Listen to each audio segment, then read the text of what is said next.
दोस्तों, कुछ मोहब्बतें समंदर के किनारे नहीं, कब्रों के बीच पलती है। साहिल समझता था वो जिससे मोहब्बत कर रहा है वो सिर्फ एक खामोश लड़की है, मगर वो नहीं जानता था कि वो लड़की मोहब्बत नहीं, इंसाफ थी। वो हर रात मिलती रही, वादे सुनती रही, और एक दिन साहिल ने अपने ही दोस्त से मिलवा दिया।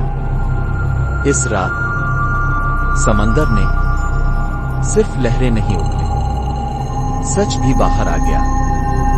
और जब साहिल को हकीकत पता चली तब बहुत देर हो चुकी थी, क्योंकि कुछ मोहब्बतें सच्ची भी होती है और अंजाम भी।